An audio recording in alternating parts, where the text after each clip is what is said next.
Hi மக்களே, மேக சந்தேசம் சீரியலில் நேற்று என்ன நடந்தது அப்படின்றத பார்க்கலாம். ககன் ஃபேமிலி எல்லாரும் ட்ரெஸ் எடுக்க வந்திருக்காங்க இல்லையா? இதில் ககன் தன் தங்கச்சிக்கு எந்த ட்ரெஸ்ஸும் எடுக்காமல் இது வரலுமே பூமிக்கு தான் செலக்ட் பண்ணிகிட்ருக்காரு. அதில் ஒரு ப்ளூ கலர் சேரீ கொடுத்து இதை எடுத்துக்கோ அப்படின்னு சொல்ல, சரி ஓகே நான் பேக் பண்ணிக்கிறேன் அப்படின்னு பூமி சொல்ல, இல்லை நீ இப்போ போய் கட்டிட்டு வரணும்னு சொல்கிறாரு. அதுக்கப்புறம் வேறு வழி இல்லாமல் பூமியும் போய் கட்டிட்டு வரா. எல்லாரும் வெயிட் பண்ணிகிட்டே இருக்காங்க. பூமி கட்டிட்டு வந்தவொடனே அப்படி சொக்கி போயிடுறாரு ஹீரோ. அம்மா நல்லா இருக்குல்லம்மா அப்படின்னு சாரதா பார்த்து கேட்க, ஆமாடா நல்லா தான் இருக்குடா, நான் போய் சொல்லிட்டு வரேன் அப்படின்னு போக, இங்கே தானடா வரப்போறா, வெயிட் பண்ணுடா அப்படின்னு சொல்ல, அம்மா போகிறேம்மா சரிடான்னு புரிஞ்சுக்கிறாங்க. அப்புறம் கடைக்காரர்கிட்ட பார்த்து சொல்கிறாங்க, இந்த ட்ரெஸ்ஸுக்கு விலை அப்படியே போட்டுருங்க, இவன் மாற்ற மாட்டான், இந்த ட்ரெஸ்ஸு அப்படியே தான் நான் வீட்டுக்கு கூட்டிகிட்டு போகிறேன்னு சொல்லிட்டு அங்கேருந்து ஓடுறாரு. வெளியில் வந்தவன் நேராக இவங்க கிட்ட வராமல் வெளியில் இருக்கிற ஒரு கண்ணாடி கிட்ட தன் ட்ரெஸ்ஸை சரி பண்ணிக்கிட்டு இருக்கா. அங்கே போன ககன், எனக்கு நீ கிஸ் பண்ணணும் அப்படின்னு சொல்ல முடியாதுன்றா. சரி ஓகே, இந்த ஷாப்பை விட்டு போகிறதுக்குள்ளே நான் உனக்கு கிஸ் பண்ணுறேன்னு சேலஞ்ச் பண்ணுறாரு. அங்கேருந்து தப்பிச்சு ஓடி வந்து சாரதா கிட்ட, அத்தை வாங்க நீங்களும் நானும் சிவாவுக்கு ட்ரெஸ் எடுக்கலாம், அவரும் அவங்க தங்கச்சியும் சேர்ந்து செலக்ட் பண்ணட்டும் அப்படின்னு சொல்லிட்டு செலக்ட் பண்ணுறாங்க. ரொம்ப டென்ஷனோட அபூர்வாவும் நட்சத்திராவும் உட்காந்துருக்காங்க. சித்தியோ ரொம்ப கூலாக 4 டைப் ஆஃப் பிரியாணி எடுத்துகிட்டு வந்து வைக்கிறாங்க.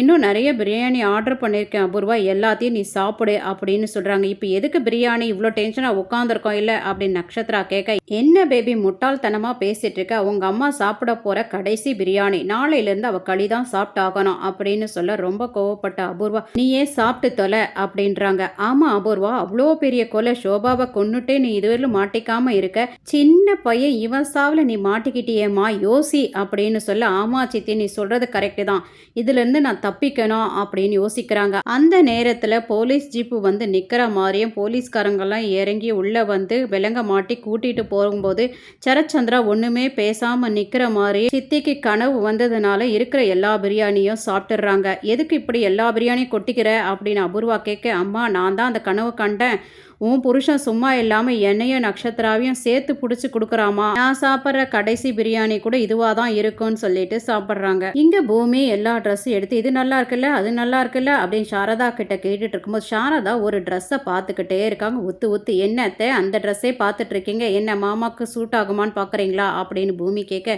ஆமாம் அவருக்கு இந்த கோட் நல்லா இருக்கும்னு நினைக்கிறேன் அப்படின்னு சொல்ல, சரி அத்தை அதை பேக் பண்ணிக்கலாம், எதுக்கும் நீங்கள் மாமாவுக்கு ஃபோன் பண்ணி அவர் அந்த ஃபங்க்ஷனில் பட்டு வேஸ்டில் இருக்கணும்னு ஆசைப்படுறாரா இல்லை கோட் ஷூட்டில் இருக்கணும்னு ஆசைப்படுறாரான்னு ஃபோன் பண்ணி கேளுங்க அப்படின்னு சொல்ல, சாரதா ஃபோன் பண்ணுறாங்க கேபிக்கு. கேபி உடனே சந்தோஷப்பட்டு, நான் பட்டு வேஸ்டில் தான் இருக்கணும்னு ஆசைப்பட்றேன் அப்படின்னு சொல்ல, ஓகே நாங்கள் எடுக்கிறோம் அப்படின்றாங்க. அதுக்கப்புறம் கேபி சொல்கிறாரு, இங்கே கொஞ்ச நேரத்தில் போலீஸ் வந்து அபூர்வாவை அரெஸ்ட் பண்ண போகிறாங்க அப்படின்னு அங்கே நடந்த விஷயங்கள் எல்லாத்தையும் சொல்கிறாங்க. இது அபூர்வா கேட்டுட்டு அதுக்கப்புறம் பிளான் பண்ணுறாங்க. ஆமாம் கேபி இந்த அளவுக்கு இதில் இன்ட்ரெஸ்டாக இருக்காருன்னா இவர் தான் ஏதோ பண்ணியிருக்கணும். அன்னைக்கு நைட்டு ககன் எப்படி வந்தா, இந்த வீடியோவெல்லாம் எப்படி எடுத்தான்றதை நம்ம முதல்ல கண்டுபிடிக்கணும் அப்படின்றாங்க. இதோட இந்த எபிசோடு முடிச்சிருக்காங்க. இன்னைக்கு எபிசோடு பார்க்கலாம். இதில் அபூர்வா சித்தி கிட்ட டிஸ்கஸ் பண்ணுறாங்க. உண்மையிலே செர்ரி இறந்து போயிருந்தா இந்த கேபி ஃபோனில் வேற பேசிகிட்டு இருக்கான், கல்யாணத்துக்கு நான் அந்த ட்ரெஸ்ஸில் தான் வந்து நிற்கணும்னு சொல்லிக்கிட்டு இருக்கான், எப்படி கல்யாணம் நடத்துவான், அது இல்லாமல் இந்த ககன் தான் உயிருக்கு உயிரான தம்பி இறந்து போயிருந்தா எப்படி கல்யாணம் அரேஞ்ச் பண்ணுவான், இப்படி பார்க்கும்போது செர்ரி இன்னும் இறந்து போகலை, அவன் உயிரோட தான் இருக்கான்றாங்க. கேபி செர்ரி கிட்ட சொல்லிட்டு இருக்காரு, அபூர்வா அரெஸ்ட் ஆகிறவரில் நீ வெளியில் வரக்கூடாதுரா அப்படின்னு சொல்கிறாரு. அதுக்கப்புறம் வந்தால் ப்ராப்ளம் ஆகும் இல்லைப்பா அப்படின்னு கேட்க, அது எப்படியும் சமாளிச்சுக்கலாம், அதாவது ஷோபாவை கொண்டது இவங்க தான், அதுக்காக தான் நாங்கள் நாடகம் ஆடணும் அப்படின்னு நான் சொல்லிடுறேன்டா அப்படின்றாரு. மீரா செர்ரியோட ஃபோட்டோ வச்சு சோஃபாவில் உட்காந்து அழுதுகிட்டே இருக்காங்க. இதை பார்த்த அபூர்வா அப்படியே பின்னாடியே வந்து கழுத்தை நெரிச்சிடுறாங்க, மீராவோட கழுத்தை.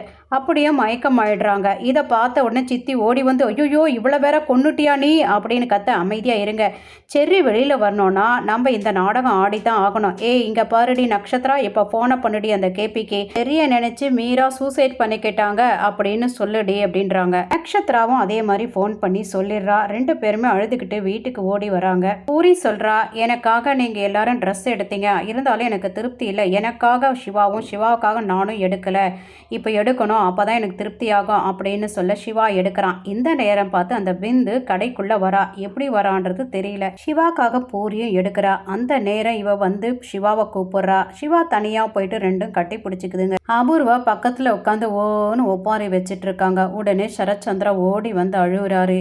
சரத்சந்திரா கூட தன் தங்கச்சி விளையாடினது எல்லாத்தையும் ஞாபகப்படுத்தி பார்க்குறாரு. இதோட இந்த எபிசோடு முடிச்சிருக்காங்க. தேங்க்யூ ஃபார் வாட்சிங்.